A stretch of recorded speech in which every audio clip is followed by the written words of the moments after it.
Heather B, I don't know if you up on it like Tracy and me are. Oh, wow. What are you trying to say? We addicted on it. My way. We are addicted to this. It's the hottest series on DSPs right now.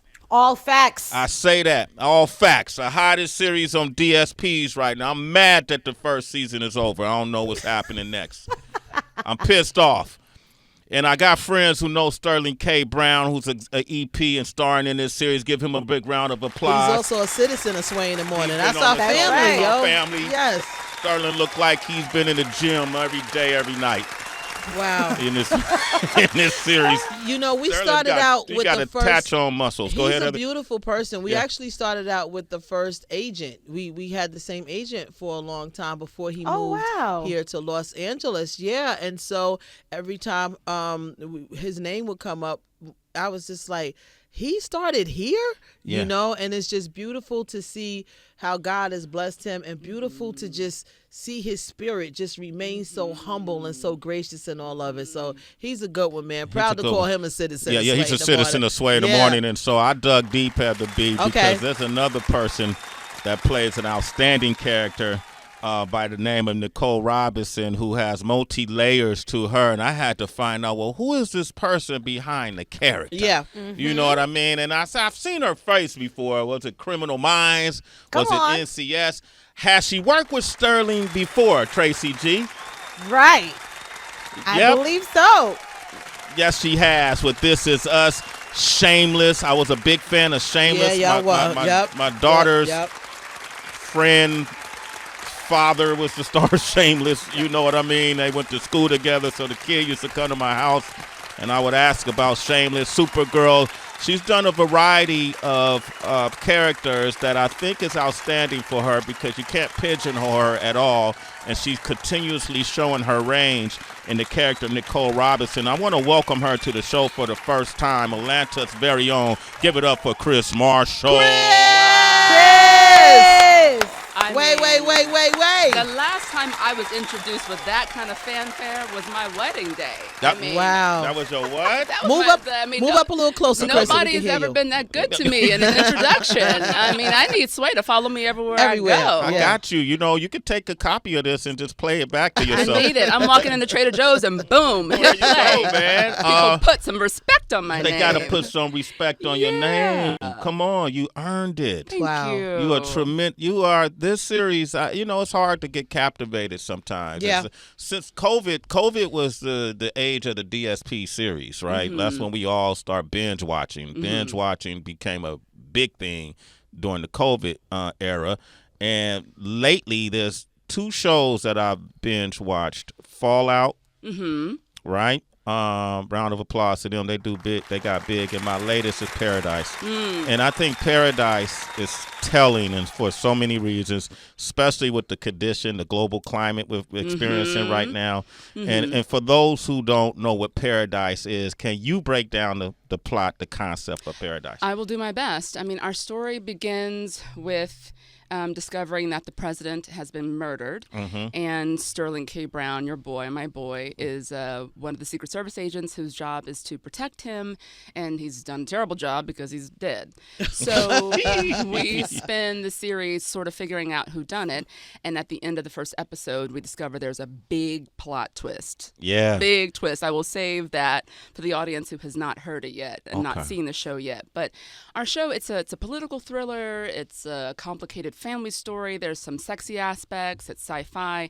It feels like it's a little bit of everything. And something you and I were talking about before I came in this morning is about how Black audiences are responding to this show in a really major way. Yeah. And I think it is so important for people to see that having a Black lead, having Black actors, we can also be bankable.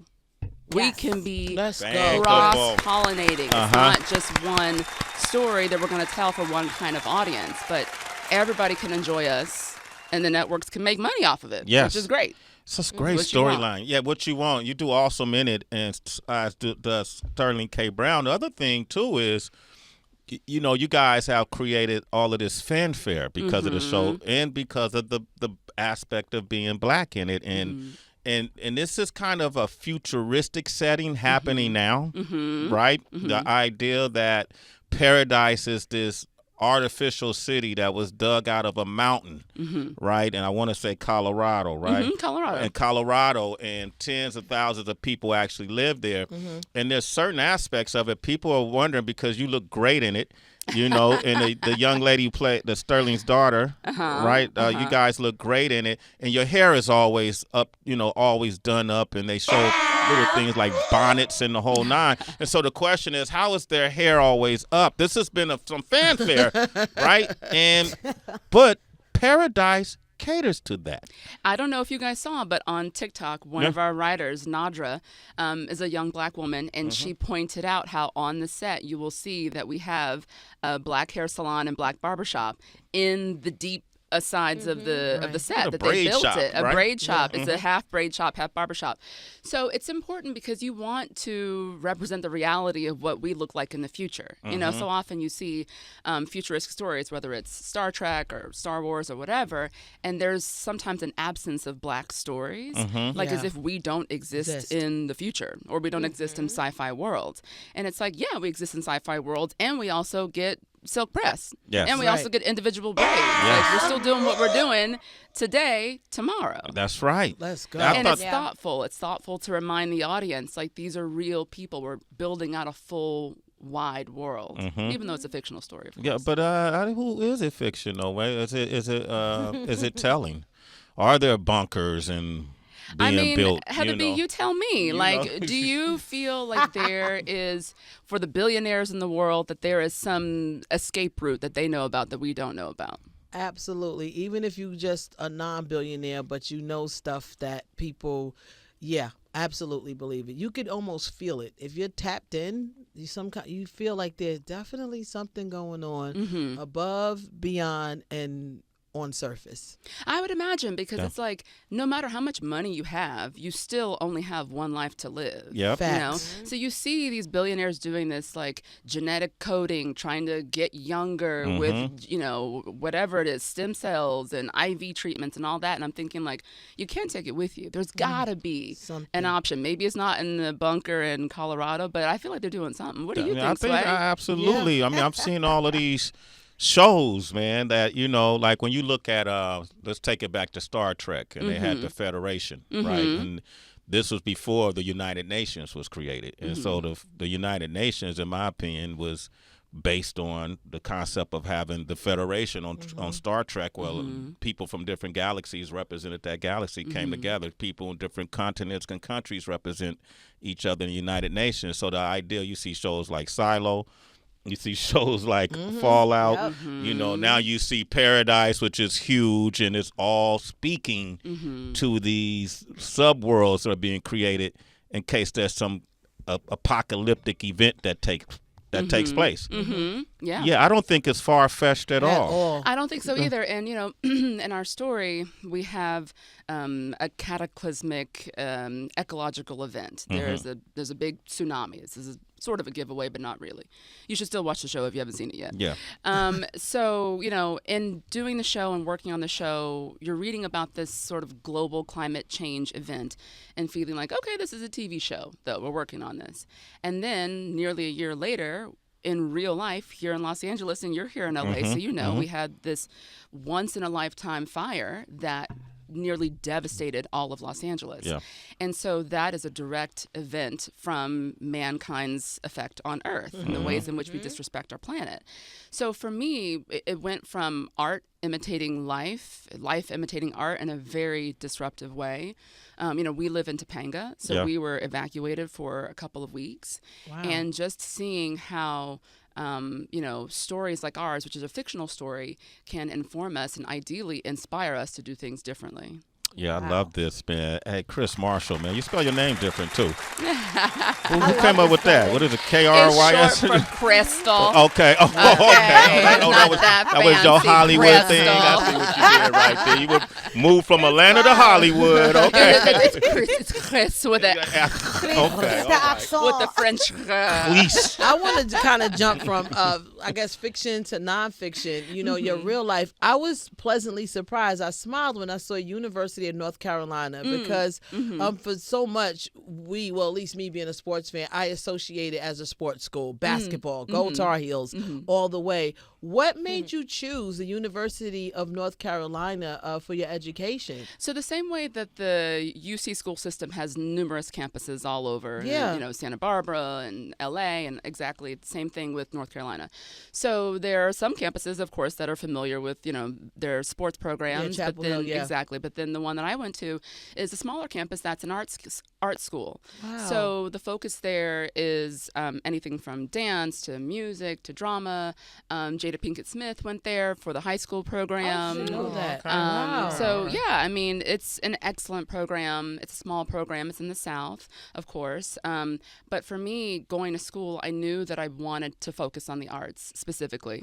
I'm great at one thing and terrible at everything else. I literally can't do long division. So the idea of me going to a school and trying to learn everything would be a waste of time and money. So it's a really concentrated program, and I didn't know anybody else who was in the arts. I didn't have a family member. You talk about Nepo babies. I was whatever the opposite of that was. My family very much was like, you need to get a job in government. You need to get a job at the post office, something solid. And I'm sure you guys know where when you're working in the arts and in a creative field, your family can't see it until you create it and show them there's an avenue for us outside of just working at the post office, which is a wonderful job, but we can do something different and be entrepreneurial. So it was tough to convince my family to send me away to school and spend a bunch of money to learn to play pretend. But I'm so glad. That's what you sum up your career to.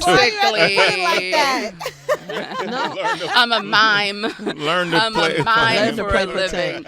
But when you do it and you're in it, and you realize I am, in a strange way, an example for other young black girls to see, like, okay, I can do something different. I can leave my small town of Smyrna, Georgia. I say I'm from Atlanta, but I'm from Smyrna. Okay. And make something of myself and build something out of nothing. Yeah. So, yeah. Thank you for sharing, because North Carolina, University of North Carolina, never even crossed my mind as a school, even a smaller campus for acting and drama and literature. So, and dance. So thank you for sharing that. And I'm sure you're going to inspire a lot of women and men to take a look at that university. Sure hope so. Yeah, it's dope. I sure hope so. Tracy G, I know you're way off in New York, but you've been having a smile the whole time we've been talking. To Krys, Crystal. Krys, yes. But Yes. I mean, you said it perfectly, Sway. We are such addicts of Paradise. I love Paradise so much. I bump into the studio when Sway and Heather are there, and I'm like, yo, did you see this episode? Exceptional acting. Humongous fan of Dan Fogelman, going all the way to This Is Us. And when I think about when I think about your character and how, she has to really weigh ambition, morality, mortality, and truth. And I'm wondering, what did you personally connect with? And also, what did you feel most challenged to access to bring this character to life? Tracy, you got me sweating in my jumpsuit here because this is a very thoughtful and intelligent question, and I want to answer it eloquently. The things that I was drawn to are both the things that I loved and I didn't love about Agent Robinson. I love that she is a powerful black woman in an all-white environment who has to maintain her autonomy and agency. She has to keep forward her person while also holding back other people's persons. I think everybody knows what it's like to be in those rooms where you can't say exactly what you want to say or act exactly how you want to act because there is a shield that you're seen through differently because you're a black woman. Right. So I'm watching her move in those rooms and bringing bits of myself into that. The things that I don't like about Agent Robinson is that she's sleeping with a married man. Yeah, so really early on, that's how I was introduced to her as a character. And as a married person, I was very thrown from that. And I immediately judged her and was like, okay, I love this world. I love this showrunner. And of course, I love Dan's writing. And I'm excited about working with Sterling again. But this woman is a mistress. I can't get behind that.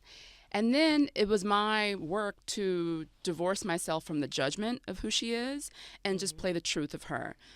There are people all across America who are in relationships with people who aren't available. So if I'm to villainize every single one of them, then I'm villainizing the humanity in myself.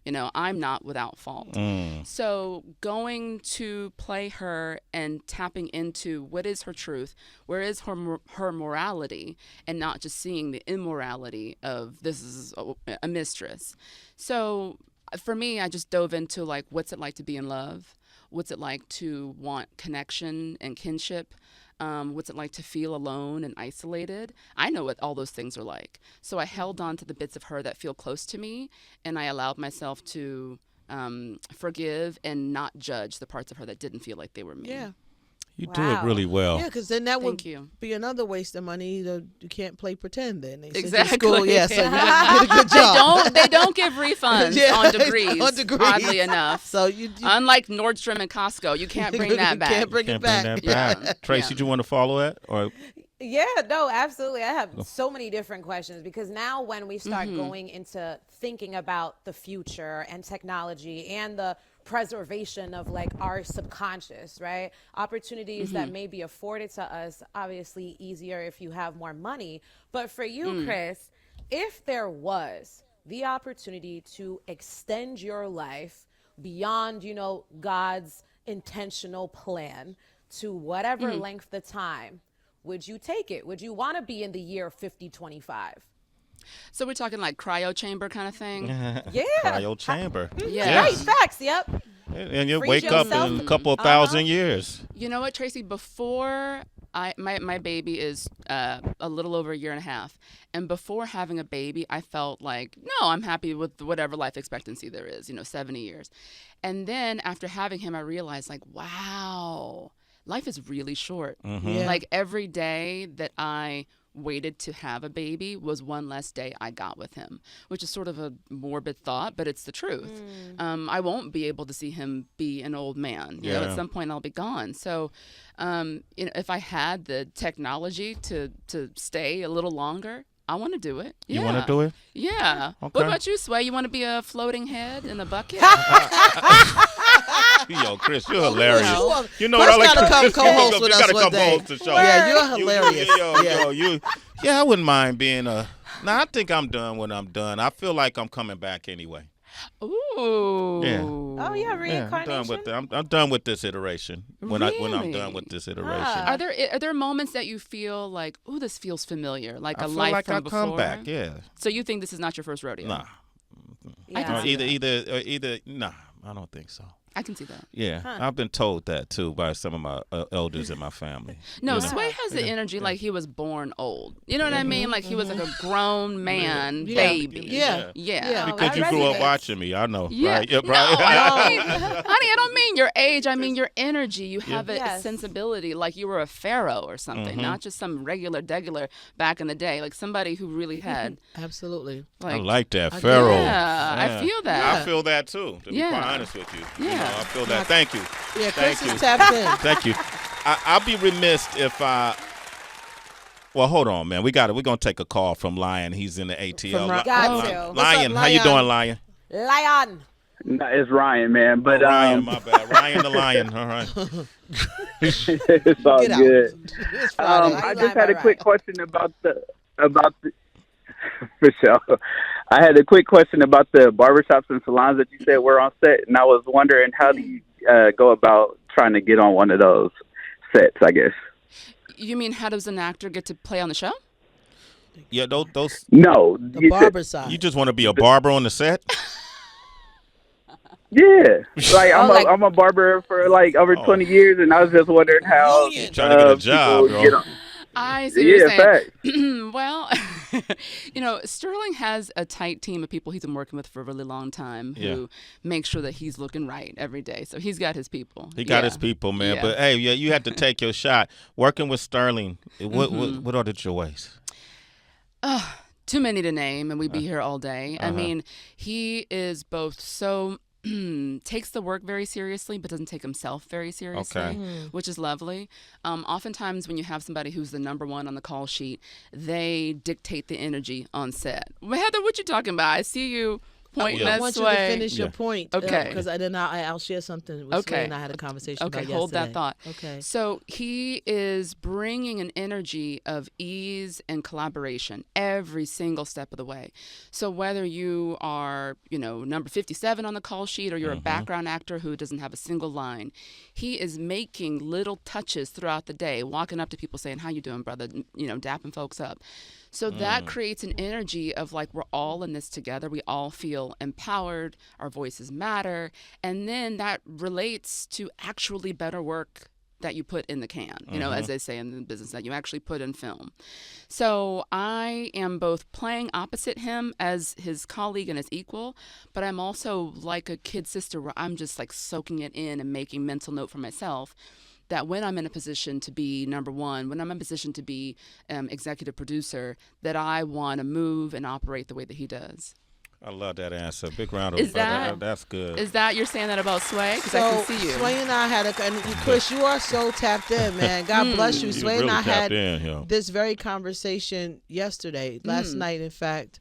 And I said to him, coming from various situations and being in cast, you can't help but to know and recognize who's number one or number two on call sheets. And it's important that you recognize, obviously, who that is, but the behavior of the 1 and 2 possibly on these call sheets, it means a lot. It sets the tone. You have to respect it. It all, you've kind of not fall in line like in terms of obedience, but there's an energy created around that. And he's held that space and that place so well, for all of us, for myself as his, sister and colleague as well in real life, and for Tracy and for everybody involved here. And I was telling him it's great to watch him, but it's also amazing to understand that. And when people don't understand that, there's always going to be some form of chaos and friction for people who don't understand what that means. So thank you for the confirmation, because this wasn't even 10 hours ago. Yeah, I'm not even kidding. Conversation. We were having this conversation. And I use call sheets as the example. Yeah. Wow. But then let me ask you, Sway, because first of all, Heather, thank you for saying that, because it's not just in entertainment. It's around it's in every opportunity. Yeah. And whether you are the district manager of the Taco Bell that you work for, like, your responsibility is to set the tone. And it's not pure altruism. You're not just doing it because you're a good guy. You're doing it because you want a better product. Exactly. But my question for you, Sway, is as the person who wears the crown in this room, how do you feel about that responsibility? Are you consciously showing up to work saying, okay, I had a tough morning, my lady's on my case, my wife's, kids giving me crap. Do you show up and consciously think, I'm going to make sure that Tracy and Heather have a good day today, that everybody in this room has a good day today? Absolutely. Yeah. Oh, wow. You're going to lie while she's here? You had an opportunity to come clean. I don't show up like that. Wow. Oh, wow. I think you got to lead by example. I saw my grandfather do this, Clyde Waters, and under every circumstance, amen. He Clyde Waters. I watched him under any circumstance keep an even till, and I think and I didn't understand it initially. He could have been a totally different way, but I also watched that his temperament helped others find their fullest potential. And I think when we're in these walls, and we're also doing a service, we're doing a service to a whole network and community. This show is listened to all around the world, right? And I want to see Tracy be able to shed whatever constructs that this business sets up. When you come into our space, you don't have to worry about those things. People are treated on an equal level. When it's time to make certain decisions, obviously I make them. But for the most part, I want everybody to feel valued and understand that I value them. And to your point, that's how you get the best.